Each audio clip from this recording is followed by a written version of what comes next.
ক্রিকেটের নিয়ম কানুনের বইটা বোধহয় ইদানিং শুধু ছোট দেশগুলোর জন্যই লেখা হয়। আমরা ভাবছি আইসিসি বাংলাদেশের বাস্তবতা বুঝবে, ম্যাচগুলো শ্রীলঙ্কায় সরাবে। কিন্তু যদি না সরায়, যদি আমাদের ঘাড় ধরে বলা হয় ইন্ডিয়াতেই খেলতে হবে, বিসিবির পরিচালক আসিফ আকবর একটা মোক্ষম কথা বলেছেন, প্রয়োজনে ওয়াকওভার দেব কিন্তু খেলতে যাব না। পাড়া মহল্লার ক্রিকেটে এমন জেদ আমরা অনেক দেখেছি, কিন্তু ইন্টারন্যাশনাল লেভেলে কি বাংলাদেশ এটা করতে পারবে? অনেকে হাসাহাসি করছে, বলছেন বাংলাদেশ খেলবে না, আইসিসি তো ব্যান করে দেবে।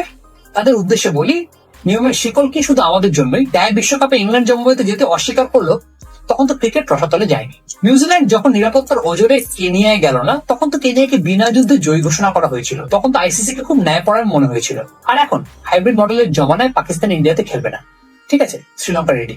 ইন্ডিয়া পাকিস্তানে যাবে না, ঠিক আছে, দুবাই রেডি। আর বাংলাদেশের বেলায় এলেই কি আইসিসির সব নিয়ম একদম সিমেন্টে ঢালাই করা হয়ে যায়? এই যে জাল লাঠি তার মাটি টাইপ ক্রিকেট, এটাকে আর যা কি হোক ভদ্রলোকের খেলাই বলা যায় না। আইসিসি লাভের অঙ্ক বসে তো মশাই, অঙ্কটা একটু ভালো করে করেন তো। ইন্ডিয়াতে বাংলাদেশের ম্যাচ হলে দর্শক কই পাবেন? বাংলাদেশের দর্শকদের জন্য তো ভিসা এখন মরিচিকায়। গ্যালারি কি শুধু মাঠের কিউরেটর আর সিকিউরিটি গার্ড দিয়ে ভরাবেন?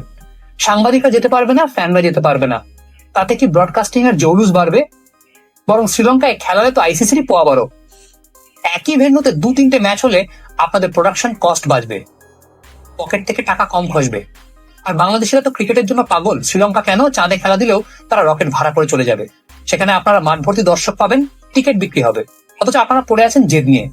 আসিফ আকবর সাহেবের ওয়াক ওভার দেওয়ার কথাটাকে ছোট করে দেখার সুযোগ নেই। এটা শুধু একটা জেদ নয়, এটা একটা প্রতিবাদ। যদি আইসিসি আমাদের সাথে দ্বৈত নীতি করে, তবে সেই আসরে না খেলে আত্মসম্মান নিয়ে ফিরে আসাটাই কি শ্রেয় নয়।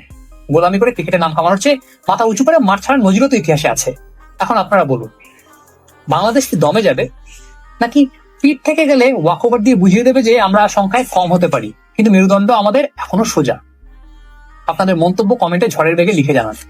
আপনাদের মতামত নিয়েই আমি পরবর্তী ভিডিওতে আসছি।